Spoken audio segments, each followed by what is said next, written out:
চট্টগ্রামবাসী, ঢাকায় যখন গত বছরের 16 জুলাই প্রথম প্রতিরোধ হয়েছে, তার একদিন আগেই আপনারা ছাত্রলীগকে প্রতিরোধ করেছিলেন। চট্টগ্রাম হচ্ছে প্রতিরোধের শহর, চট্টগ্রাম হচ্ছে লড়াইয়ের শহর, এবং আমাদের এই রাজনীতি আমরা সূচনা করেছিলাম এই চট্টগ্রাম থেকে। চট্টগ্রামের প্রতিটি উপজেলায় আমরা গিয়েছি, প্রত্যেকটা উপজেলায় আমরা দরজায় আমরা কড়া নেড়েছি। জাতীয় নাগরিক পার্টির পথসভা শুরু হয়েছিল এই বীরচট্টলা থেকেই। প্রিয় সহযোদ্ধা, আমি আপনাদের দিকে তাকাচ্ছিলাম এবং একটা জিনিস দেখছিলাম, এখানে আপনারা বেশিরভাগ যারা আছেন সবাই আমাদের সমসাময়িক। আমরা সফলভাবে আমরা স্বৈরাচারের পতন ঘটাতে পেরেছি, কিন্তু আমরা সফলভাবে রাষ্ট্র গঠন করতে পারিনি। আমাদেরকে এখন রাষ্ট্র গঠনে মনোযোগ দিতে হবে। প্রিয় চট্টগ্রামবাসী, যারা অতীতে আমাদেরকে শাসন করেছে তারা জানতো যে তারা দিন শেষে বাংলাদেশে থাকতে পারবে না। তারা হয়তো ভারতে পালিয়ে যাবে, অথবা আমেরিকা পালাবে, অথবা লন্ডনে পালাবে। সেজন্য তারা আগে থেকেই তাদের ব্যবস্থা করে নিয়েছিল।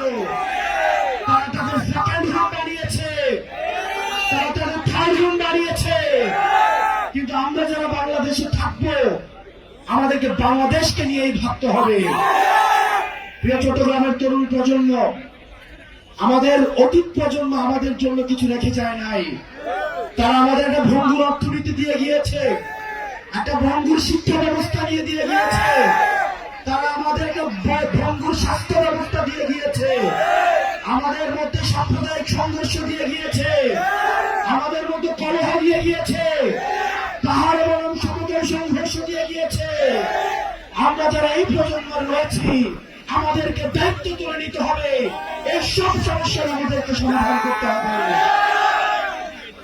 আপনারা যদি সামনে এগিয়ে আসেন, এই তরুণ প্রজন্ম যদি দায়িত্ব নেয়, আমরা বিশ্বাস করি এই তরুণ প্রজন্মকে অর্থ দিয়ে কেনা যায় না, এই তরুণ প্রজন্মকে লোভ দিয়ে কেনা যায় না। হাসিনা চেষ্টা করেছিল কিন্তু জিততে পারে নাই।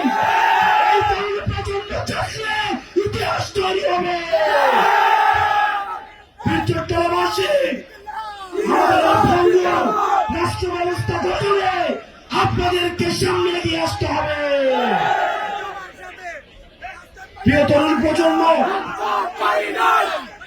আপনাদেরকে মাথায় রাখতে হবে, আমরা এখন বর্তমানে যে কার্যক্রমগুলো করব সেগুলোর ফলাফল আমাদের ভবিষ্যতে আমাদের ভবিষ্যৎ প্রজন্ম পাবে।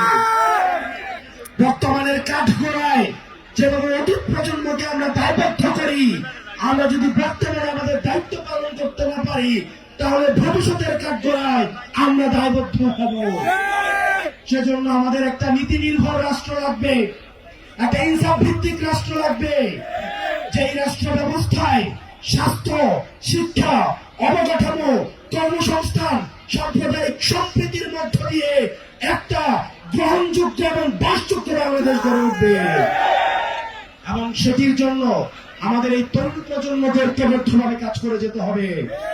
আমাদের মধ্যে বিভাজন করার চেষ্টা করবে, আমাদের মধ্যে বিভিন্ন রাজনৈতিক দলের মধ্যে বিভাজন করার চেষ্টা করবে। বাংলাদেশের ফ্যাসিবাদ বিরোধী প্রত্যেকটি রাজনৈতিক দলকে বলবো, আজকে দেখলাম ফেনীতে একজন বলছেন, শ্রদ্ধা জানিয়ে বলছি, বাংলাদেশ কারো ব্যাপার না। আমরা বাংলাদেশকে কাউকে যাওয়া দেই নাই। বাংলাদেশ তো হচ্ছে জনতার। বাংলাদেশের প্রত্যেকটা মানুষ এই 56,000 বর্গ মাইলে সবাই ন্যায্য হিস্সা নিয়ে থাকবে। রাজার ছেলে রাজা হবে, প্রজার ছেলে প্রজা হবে, এই নিয়ম বাংলাদেশে থাকবে না।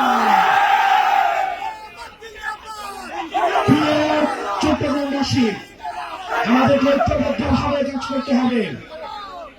চট্টগ্রামে আমরা বারবার আসবো, আমরা বারবার ফিরে এসেছি। বাংলাদেশ যখন পথ হারায়, চট্টগ্রাম বেশি তখন প্রতিরোধ করে। চট্টগ্রামবাসীর কাছে আমরা অবশ্যই আসবো। আমার দ্বিতীয়, আমার ঋদ্ধতার জায়গা হচ্ছে চট্টগ্রাম। আমি যখন বৈষম্য বিরোধী ছাত্র আন্দোলনের দায়িত্ব পালন করেছি, পরবর্তীতে জাতীয় নাগরিক পার্টির দায়িত্ব পালন করছি, চট্টগ্রামের সাথে মিত্রতাপূর্ণ সম্পর্ক গড়ে উঠেছে।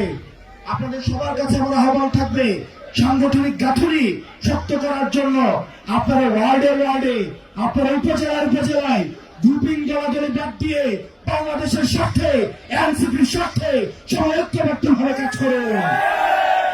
আমরা জানি যারা আপা বলেন যে পথটা লম্বা, অনেক চ্যালেঞ্জিং, কিন্তু আমরা যদি ঘুরে দাঁড়াই তার ইতিহাস তৈরি হবে। আপনারা সবাই ভালো থাকবেন, সুস্থ থাকবেন। আমরা সবাই একসাথে বলবো ইনকিলাব, ইনকিলাব।